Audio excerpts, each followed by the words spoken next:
Hey, welcome back here to the Rink Report. Very happy to have Mr. 1000 with us, John Carlson, joining. I want to hit you with something that goes way back, because I remember when you and I were in Hershey together, you came in from London, and the first time that you ever set foot into a professional game was in the Calder Cup Finals. I think you scored a goal, if I remember correctly. Tell me what you remember about that first day professional coming in from London. I don't think I scored. I do remember that, but it was crazy. I think just the history there.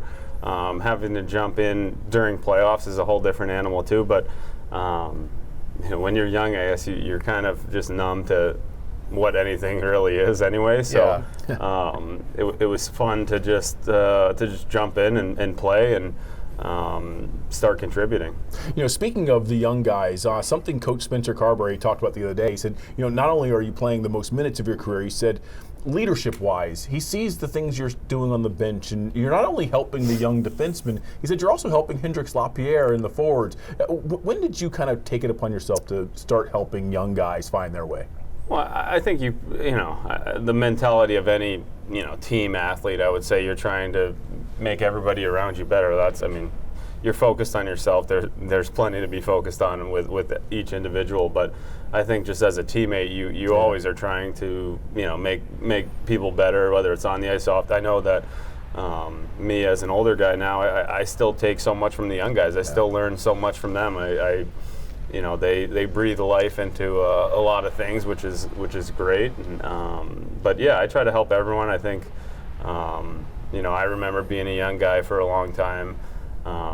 Especially then, there was probably more of a disparity than it is now. But so I want everyone to feel comfortable. I knew that myself, as soon as I felt comfortable, I started playing better as a professional, and so that's kind of I've always had that in the back of my mind to make sure that I transfer that to the younger guys, to make sure that they are ready, they feel confident in asking a dumb question or asking about something that maybe most guys wouldn't, and that's how you grow. And I think it's something that I take it upon myself to make sure that they're there. Great. Your own younger days and those building blocks, the golden goal and playing for the Bears, and then that call-up that comes. What do you recall from that day when the call comes and you're going to play in the National Hockey League? What were your emotions? What did you feel that day, and what was that like for you? Yeah, it's crazy. I think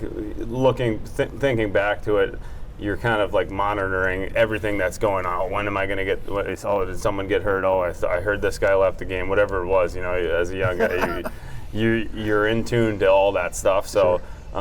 When it did happen, I think it wasn't too long into the season, at least, which was nice for me mentally. But it was incredible. I think there's so much buildup. There's so many camps that we had come to. I was still young, but you go to the draft, you go to the summer camps, you go to training camp. Whatever it is, these are all fun little building blocks. But when you finally do get the call, and then to be able to share that with everybody else is pretty special too.